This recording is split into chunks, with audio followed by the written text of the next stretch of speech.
Hello, Nikita here with the Let It Make Sense podcast. So this is part 2 of a quickie that I posted the other day where we're talking about Kanye West and Candace Owens in this White Lives Matters t-shirt that they wore during the Yeezy Season 9 Paris fashion show, okay? So to pick up where I left off, I was talking about, I ended with Candace Owens has a podcast, and I linked the description. I'm going to link it again in this description so that you can go watch it for yourself, skim through it, whatever. And I'm just looking at the transcript of it. And what I ended the part 1 on was she was talking about the protests around George Floyd's murder. Okay.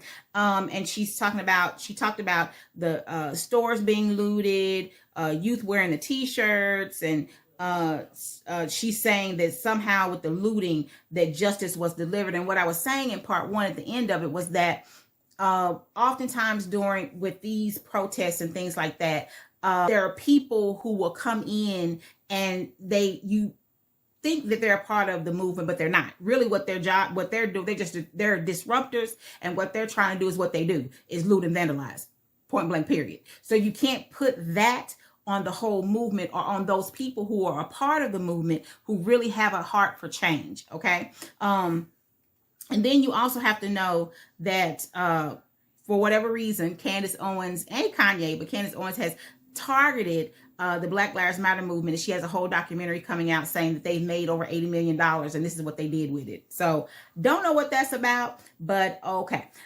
So then she goes on to say that there is a deep irony and a sad irony when you consider that wearing a t-shirt has led such a tremor throughout the world.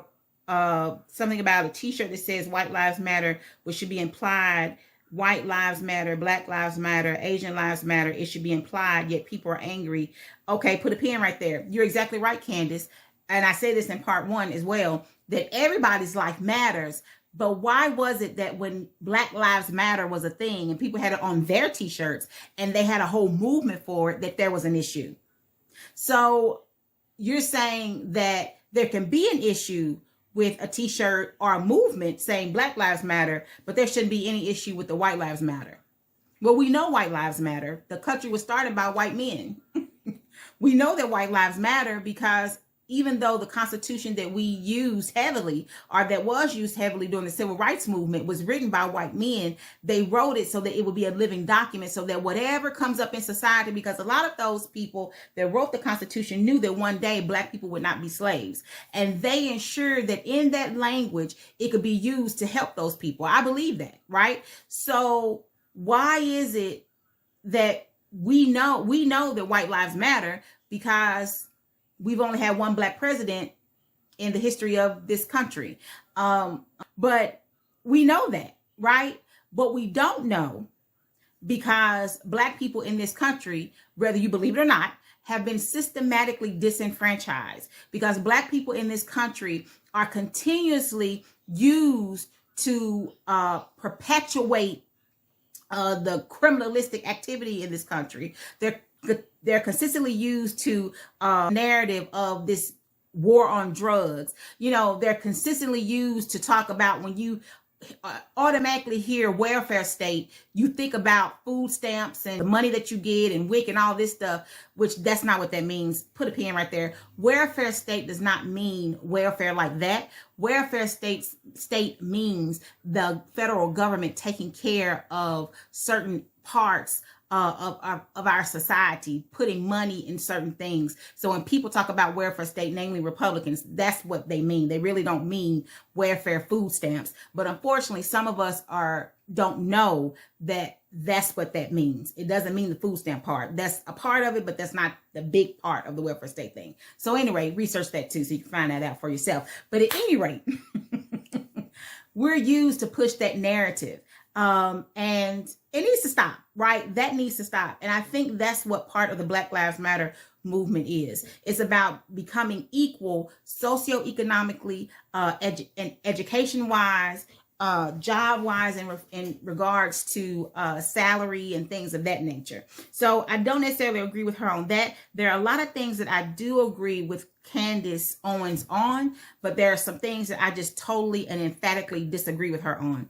One of the things that she did say that really bothered me was towards the end of what she said was about that Black culture is not, basically she was saying that it's not real, right? That what we see as Black culture is not really, it does not push the proper narrative on, I guess, what Black people are, because she says in her podcast that she doesn't want to be a part of Black. So in her podcast, she says, I just riled off to you that she talks about some statistics. If you watch it, she talks about some statistics. And what she says is that she just riled off the statistics.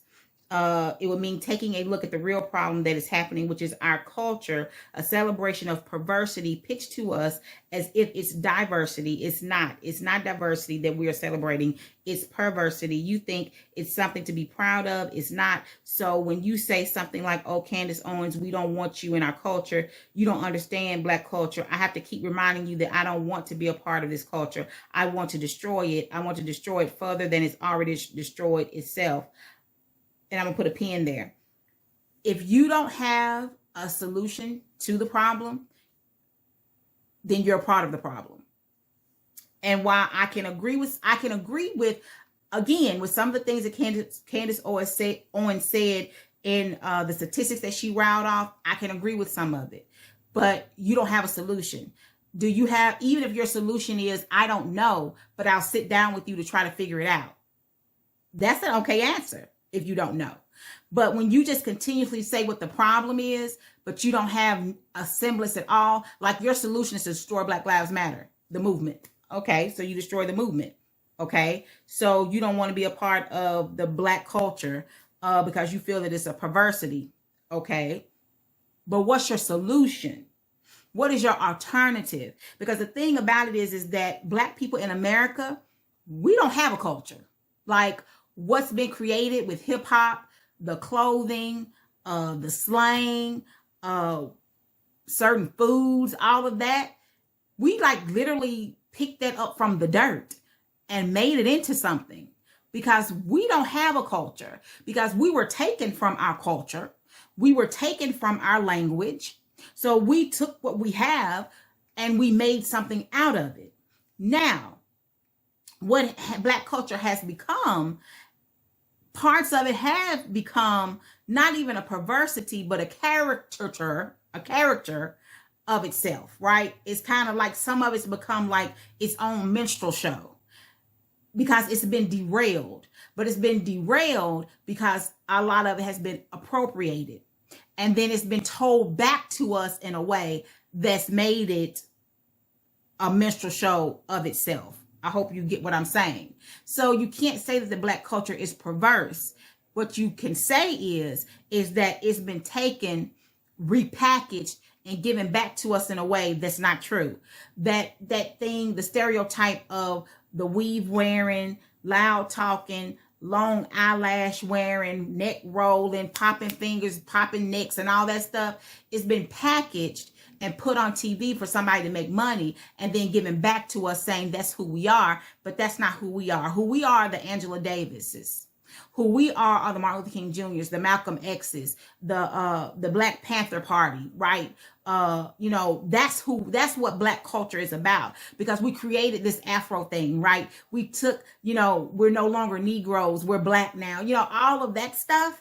That's what Black culture is. This other stuff that it's morphed into, that's not who we are. The early days of hip hop, right? In New York, on the West Coast, even though what they were talking about is what they were talking about, but all of that stuff, the Queen Latifahs, the MC Lights, the Lil' Kim, that type of stuff, that's what Black culture is about, that it morphed into the Pam Greers, right? The Dolomite, all of that, that's what Black culture is. But what it's morphed into, the perversity that she calls it, is not so much that Black people themselves have made it perverse, but what has been taken morphed into and then given back to us as our culture. And that's not it, right? The FUBUs, right? That type, that's what our culture is. The Dapper Dan, that stuff, right? This other stuff, I can go with you with that I won't call it perverse, but I can go with you for that. I can't call the culture perverse. What I can call perverse is what they've repackaged, what the systematically has been taken, exploited, repackaged, and given back to us as our culture, and it's not. And you're absolutely right. We need to take it back. We need to say that's not what we're about. That's not what this was. This is what it was, and this is what we're still trying to do, the select few that are. But Candace, what's your solution? Do you have a solution to this? Do you have a solution to the statistics that you riled off? What's your solution? What's the kumbaya that needs to come together so that we can deal with this? That's my question. When you're wearing the White Lives Matter shirt and that your point was that all lives matter, then how come you just put an all lives matter shirt on? You didn't put that on, Kanye, because you wanted to do what you did, which was to sell the t-shirts, which is cool. Do you, boo. Do you. You better make your money. But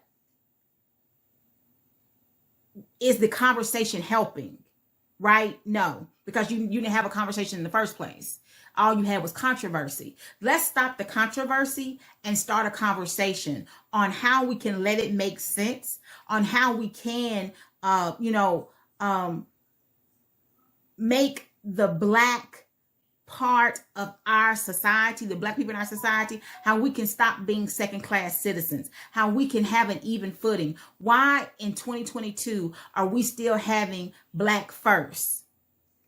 And I'm not negating my brown brothers and sisters on any plane. I'm not negating our Asian American brothers and sisters. I'm not negating them. I'm not taking them out of the equation, but I'm a Black woman. So I have to talk about my experience and who I am. So why is it that we can't just have the kumbaya and come together, let it make sense, and have real conversations and less controversy, and say, yeah, these are the statistics and this is what we need to do about it, or these are my suggestions on what we can do to make us better as a people, for us to come together so that we can have this collaborative nature and make it better, not just for us, but for the generations that are coming after us. That's all I have for that part. And then I have this other piece I'm going to talk about, which is what she brought up, and that's Black on Black crime. We're going to talk about that, and we're going to make it we're going to let it make sense. I can't get it out. So, as always, be blessed, be in peace. And remember, leave comments down below. What do you think about this? Remember that we can disagree without being disrespectful. Be sure to like, share, and subscribe. Share with your mama and them.